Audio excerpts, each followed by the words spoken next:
AI doesn't have to be the problem, and it can be part of the solution if we design it right and if we teach kids the right way to use it. Welcome to Schools In, your go-to podcast for cutting-edge insights in learning. From early education to lifelong development, we dive into trends, innovations, and challenges facing learners of all ages. I'm Denise Pope, Senior Lecturer at Stanford's Graduate School of Education and co-founder of Challenge Success. And I'm Dan Schwartz. I'm the Dean of the Graduate School of Education and the Faculty Director of the Stanford Accelerator for Learning. Together, we bring you expert perspectives and conversations to help you stay curious, inspired, and informed. Hi, Dan. Denise, good to see you, as always. Same. What's going on? Well, it's all AI all the time. So we're going to have another podcast about it. And this one's kind of AI with a little bit of a twist. We're going to be focusing a little bit more on the thinking part. We want the students to be thinking while they're using AI. Not that we didn't want that in the past. Yeah, what twist is that? It's like... Well, the twist is I want to start us off with thinking about critical thinking. So instead of talking about AI and technology right off the bat, I'm very interested in what you think critical thinking means. Like, what's the definition to you? Right, because people think the AI is going to wipe out human critical thinking. Exactly. You know, some people think it's just pure logic is critical thinking. Some people sort of think it's more composition. My decision on critical thinking, what most people mean is don't be stupid, is critical thinking. Use your head. Just use your head. Think about it. I actually have a definition of it. Oh, I want to hear it. I'm not sure anybody else subscribes to this definition, but it's the processes by which you decide what to believe. Let's break that down. The processes by which you decide what to believe? Yes. So it could include what kind of evidence do you look for? Do you look for consistency? Do you even choose to seek evidence? Things like that. So do you check sources? So it's a little more complicated. Yeah. Well, when I teach qualitative research, one of my questions is, how do you know when a claim is true? This seems kind of similar, right? Yeah. Like, what would you do to check that? How would you even know how to think about it? Yeah. No, I think this would be a very specific brand of critical thinking. Okay. All right. So, well, yeah. But anyway, there's a lot of people who say that ChatGPT, which is very capable of writing prose and arguments, is going to displace people's opportunity to learn how to do critical thinking. Because it's going to just do it for them and they're not even going to have to think. Is that the argument? I think that's right. So let's take a slightly different approach to this. So let's assume students aren't just offloading everything to the AI while playing some video game with their free time. Instead, the question is, how can AI improve learning important topics, skills, attitudes, things like critical thinking? Okay, love it. So the question isn't, how's it going to destroy it? The question is, how can we make it so that it helps it? Okay, we're taking a positive spin, and our expert here is going to take us on that positive spin. Well, we'll see. Today, we're very lucky to have Professor Subramonyam. His expertise is in human-computer interaction and bringing it to education. So, Hari, thank you so much for joining us. Thank you for having me. I'm very excited to be here. Yes. So I want to dive straight in because you actually did a study that's sort of, if I recall, like one condition does ChatGPT, one condition does nothing, and the other condition does your special secret sauce with AI. Yes. So I want to start off by building on the argument that you were making about critical thinking, right? And writing is a way for people to engage in critical thinking. It's only when you're writing that you're trying to identify what is the context and what kind of ideas you have, what kind of connections do you need to make between these ideas? Are you having a logical chain of reasoning from some idea to evidence to insight? Are there gaps in your ideas? What are the evidence? And you do that when you're writing? Yes. You don't think it all through beforehand? You sort of, on paragraph 14, and I'm thinking, what evidence do I need for paragraph 15? Some of us are not as genius as you, Dan, and we can't just do it all in our head and then spit out the beautiful, all completed essay, prose, whatever. Some of it is mental where you're forming the argument, but also like having an external representation, like, the externally written text also like helps you sort of iterate on your critical thinking specifically. So, anyways, to the point of the study and like what we were trying to do is with tools like ChatGPT, and like, this is maybe what you were alluding to earlier, is students can give very little input and get lots and lots of text as output.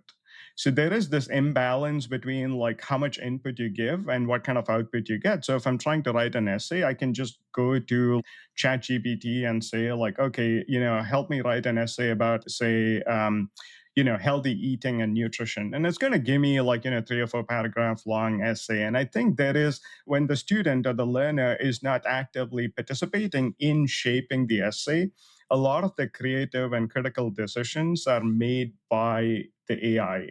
And this is sort of like what is problematic. This is partly why we sort of see lots and lots of essays that sort of look and sound the same because people aren't bringing in their authentic ideas and insights into shaping the essay. Now, in theory, you could argue that, like, students can break down their arguments and, like, instead of asking a chat GPT to give the essay, they can, like, do this step by step by asking it to list out ideas, brainstorm with it, and all of that. But this kind of engagement is hard to do in practice because these tools aren't designed to support that. And as a human computer interaction researcher, what we find is that the human AI interface is missing the kind of affordances necessary for like exploratory dialogic critical thinking and writing. So in our research we developed this tool called script and shift that is explicitly designed to sort of support these low level cognitive thinking process. So instead of treating AI as this magic box that you throw prompts into, script and shift gives students like specific text and buttons and interfaces that allow them to engage in like idea formation and structuring ideas and so So on. wait. So this is interesting. I think we need to make it a little more concrete. Let's pretend Denise is in front of the computer and she wants to write an essay on the beauty of relationships between an owner and their dog. Do you accept Okay. your assignment, Denise? I accept the assignment. Yes. Okay. And so I could just say, ChatGPT, write me an essay on the beauty of a relationship between a human and the dog. And out would pop this essay. And I would have done very little thinking about it whatsoever. But now Hari has some kind of tool that I can use. Walk us through how I would use that tool. What's the first thing Denise sees?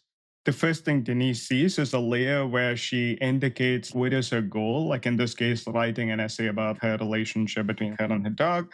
And then you need to think about like potential audience. This could be like a general audience, or if you're trying to write it for a specific audience, so you can fill in some of these, like the metadata, like your goals and intentions behind your writing.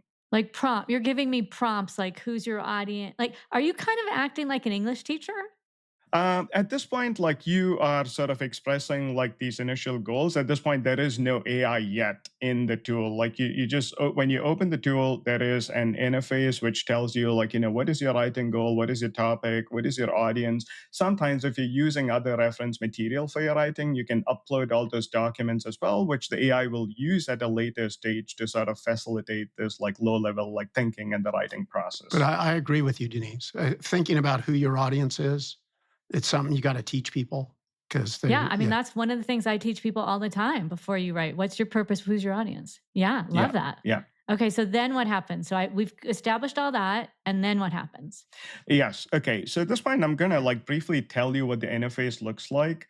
Imagine you were writing this thing on pen and paper, like you were writing this essay on pen and paper.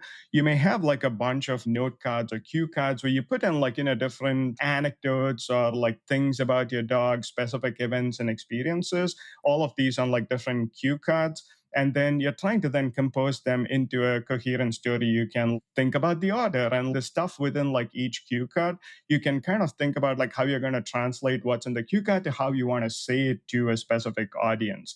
So the interface itself supports this kind of like a spatial layout with a bunch of layers that you can lay out flat in the table. You can put in like different content on different layers, and then you can transform the things in like each layer to tailor it to specific audience. So say suppose you have a really interesting event about taking your dog on a first car ride or like a road trip. And in this case, you want to figure out how you want to tell the story to different audiences. If you're trying to tell this to like children, like you may want to phrase it differently as opposed to if you're writing a blog article for like people traveling with pets. So this is where like script and shift allows you to try out these different variations augmented by AI. So you can tell the AI in script and shift to tell like change this tone to be a little bit more like kid friendly, or like Mm. change this tone to be a little bit more like informative. And so this is sort of like the high level layout of script and shift, or like what the tool looks like. I've sort of said the meta parameters of my writing task. It should be 5 pages, things like that. Yeah. And then I fill out a bunch of index cards with different things I'd like to include. Right. And then I sort of organize those cards. Do I sort them around the screen? Do I push them around and stuff like that? Yes. So yes, you can move things around on the screen, and the way the tool works is once you stack them in a specific order, it will then compile the final article for you. So you can look at the final article and the flow, and if you don't like it, you can change the order of the cards. You can remove a card, insert a new card in its place, and generate the article again. So this is what allows writers to be more creative and explore different variations and combinations of ideas in different order, which makes writing more creative and engaging. It is taking what I say in my cards, like a set of bullet points, and turning it into prose that's connected. Well, kind of, but you don't have to have bullet points. You're doing the entire scripting within like each card. Like I use the card metaphor to sort of simplify things, but it's essentially a page. Each card is a page. You can write text in it. We have what we call writers' friends that live in these pages that you can call up anytime you need help. So we have like an idea ivy. So if you're stuck in like the ideation phase, you can call idea ivy and like chat with idea ivy about what you're trying to ideate on. If you have written an initial draft, you can call like another friend called Structure Sam, who's going to help you like explore different structures for this idea. Or if you have a vague sort of like argument you have made and you want more details about it, you can invoke Detail Danny, who's going to then like help you flesh it out. So we have these writers friends who live on like individual pages. Some friends help you with like writing, what we call scripting. Some friends help thinking through like variations of what you have written, which we call shifting, like exploring different rhetorical strategies. Uh, This is an English teacher's dream. Instead of just having the kids like get better at prompting ChatGPT, you're actually building in some of the things that I, as a high school English teacher, would have wanted my students to really think about in a kind of fun way by naming him and not just like here AI, just write my whole thing. I love that. so I can't resist. I can't. Is there a critical thinking Karen? That There can be a critical thinking, Karen. okay. So these friends are configurable by the teacher. So just a little bit of background, before we built this tool, we interviewed over 20 English and history teachers, and we Uh-huh. co-designed a set of prompts, looked at like English grading rubric, and we sort of work with teachers to understand like where would they want students to get help from AI, where are they struggling, and Lovely. what are the things they don't want the AI to do for students. So all of this is sort of like built into the tool, which is why, as you said, Denise, it is the teacher's dream. No, it's a dream. Okay, so now this is a really cool part. Tell us about the study because I saw the findings and I was Yes. surprised. Yes. So the study, we recruited 90 undergraduate students, and we assigned them to one of three conditions. One is no AI support. One is using a traditional interface like ChatGPT, and one is the third condition is using script and shift. And what we found in sort of like, and they were asked to do this sort of document based question answering task where they were given like a set of articles around like advertisement, and they were asked to write a critical article about advertisement, role of advertisement in society. And what we found is that the participants or like students who use script and shift engaged a lot more in what we call knowledge transformation. So there are two concepts: there's knowledge telling and knowledge transformation. Knowledge telling is just, retrieving what you have in your mind and saying it as is. So for instance, like going back to the nutrition essay, you can say like, kids should eat vegetables because they have vitamins and minerals. Right. Just spitting it back. You're not really thinking, you're just Exactly. spitting back. Yeah. Yeah. Okay. But now imagine you want to say this to a parent or a caregiver. And the way you would say this is like, introducing like colorful vegetables in your kid's diet is like nutritious and helpful. And it promotes a healthy eating habit. So that is sort of knowledge transformation where you're taking this fact that you want to say and finding out a way to say this well within the context of this argument that is aligned with the kind of audience you're trying to communicate to. And that is knowledge transformation. And there are many different critical thinking steps, everything from analyzing to synthesis to evaluating evidence. And the biggest finding was that kids who were using script and shift, because they were able to engage in these low level thinking process of writing, they carried out a lot more knowledge transformation sort of subtasks compared to like the other condition where they just use ChatGPT.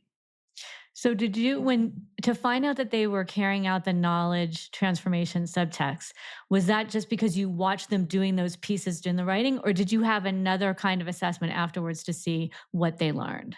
So we'd given them a set of source content based on which they were trying to produce this essay. So comparing the source content and the student written like essay, we could observe and code for the specific knowledge transformation that went on from like the initial source that was given to them and the final content. So if it's just replication, you're measuring the degree to which they're basically taking sentences from the source materials and maybe changing the grammar. Yeah. And then knowledge transformation is they're introducing some inferences that aren't in the source material. The second sort of point is around agency. And when we talk about agency, it's often like control over the tool. But over here, when we say agency, we mean more control over their thinking process, right? Because the tool is aligned in a way that gives students or writers the space to engage in these sort of low level writing process. And they felt that they had more control in the way they were producing the text as opposed to the text being written for them. Yeah, but isn't the condition I care about where there's no technology support at all? I thought there was a third condition here in the Yeah, the study. ones who had to go back to like a blue book, right? Without any tech help. How was their knowledge transformation?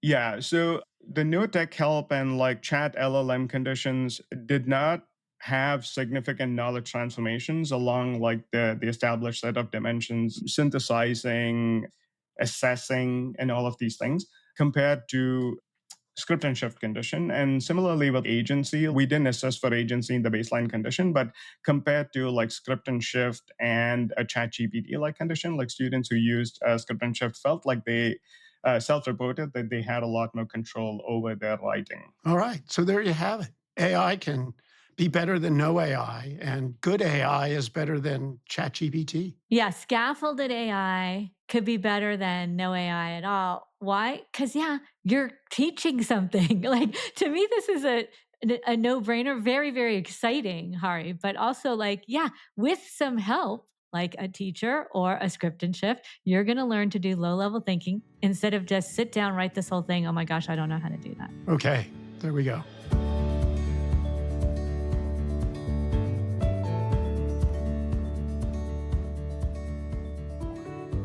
So we've heard about a study where they used technology and it led to better sort of knowledge transformation. They're engaging the ideas, elaborating them, connecting them. So here's the big question for both Denise and you, Hari. Is the measure of whether this is effective that later on I give them a writing task without the computer and they do better? Or do I just assume in the future there will always be the computer? So if I want to test their learning, I need to give them these tools, right? So if I want to find out if people can write, do I say, sorry, they can only use charcoal on parchment paper? Or do I say, no, I'm going to let them use the tools that they're going to have in the future? You kind of just answered your own question, Dan. I want you to, I'm going to say it's not going away. So the test should not be how do you do it without it, right?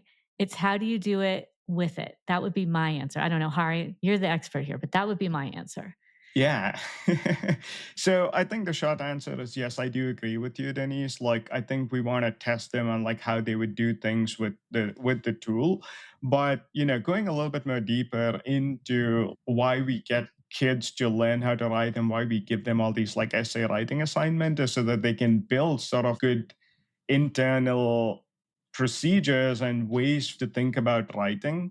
And that is what we want to assess on. Like, learning is representing where like you're building good mental models and how should you be writing an argumentative essay? How should you be writing when you want to communicate something to like a 5-year old? So the idea is that when you learn to write, you sort of internalize all of these scripts and concepts and constructs. And what we want to be assessing on is can they take these representations? How do you get them to apply these things in like new contexts and situations? And are they able to do that? And I think that is how I would think of assessing. Yeah. Are they allowed to use the AI during the test? They are allowed to use the AI, like just not ChatGPT. They're allowed to use Oh, your tool during the test. They're allowed to use our tool during the test. So we're Yes. scaffolding their performance. And we're not saying how could they do without the scaffold. Yes, yes, because I think that the thinking and the testing happens in the way the students are leveraging these different like AI features, the way they are sort of prompting and interacting with these features, and that is what makes evident their like understanding of like how to write. so so I'm just going to throw this out there. Tell me if I'm right or wrong. Yes, you're going to test it with the Wrong. scaffold. No, Can they sorry, I couldn't stop, resist. can they use it, right? Now that they've done it once, can they do it again, right? But then we want to see when we do take the scaffold away, that is the meaning of a scaffold. Are they going to look at AI in a whole different way and go, you know what? I'm not just going to ask ChatGPT to write the paper. I'm going to kind of think of those scaffolds and I'm going to be like, hey, try it for like a fifth grader. Try it for like how I would say it this way. Hey, can you change the order around? So you eventually do want to take the scaffold away, but you don't want to take the AI away because that's not going away. Am I getting that right, Ari? That is correct. That is correct. That's Okay. exactly what I meant. Yeah. Oh, I'm so happy. Very good. Very good. Everything you've done so far is so exciting, Hari, because instead of just push a button and have the computer do it for you, which is certainly out there and available right now, you have found ways to really scaffold different things that we know are important for kids to understand in the writing process or in creating a simulation or in understanding scientific concepts, et cetera. So I think it's super cool. So I just want to throw it back to you for a second. We got a lot of parents and teachers who are super worried about AI out there.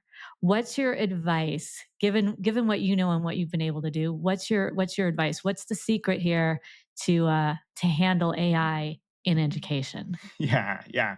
First, I want to acknowledge this concern. Many AI tools that we use today are designed to give you like polished, finished output rather than help people learn. But the good news, at least, like, given the range of work going on in my lab, is like AI doesn't have to be the problem and it can be part of the solution if we design it right and if we teach kids the right way to use it. So, my advice to parents and teachers would be to don't ban AI tools, instead, help kids use them more intentionally, like asking for help with like brainstorming or clarifying an idea or getting feedback. I would also suggest that we look for tools that support these processes and not just the outputs. Like, Script and Shift is a good example where the tool is designed to support the human cognitive process, human thinking process. So those kinds of tools are really good and powerful in facilitating learning and promoting like kids' curiosity. And I would also suggest that parents and teachers stay curious along with their kids when they're using AI. Like ask them like what choices they made, why did they prompt it in a specific way, and then like explore different alternative ways of prompting and like using the AI with the kid. Like, one of the teachers when we talked to earlier mentioned they don't care about kids using AI. What they care about is this productive effort in the interchange between the learner or the child and the AI. Super helpful. Dan, you want to bring us home? Yeah. So I think one summary point is we need to have a show that's about critical thinking. Okay, I clearly we think do. there's some work to be done here, and maybe I'm the one who needs to be cleaned up on this. I like Hari's vision. The vision here isn't. It's really about education, right? And he's making purpose-built tools to support education. And what I particularly like about the tools is they're not sort of doing what a lot of school is, which is just replicating what you've been told, right? You're told what to do and then you do it. And the AI can really push that because it can keep saying, you didn't say it right. You didn't get the right answer. Here, he's using the AI to enable people to surpass themselves. They're going beyond what they can do by themselves. And at the same time, that support is helping them learn how to reach further and do more. So I like this vision of AI where it's helping humans surpass what they could do on their own and then learn in the process. That has been your line all along, Dan, and I think you're absolutely right, right? How AI can help us surpass ourselves.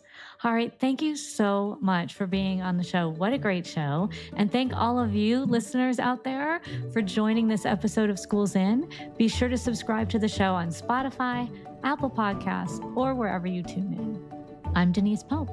AI is still composing who I am. So I'll get back to you later.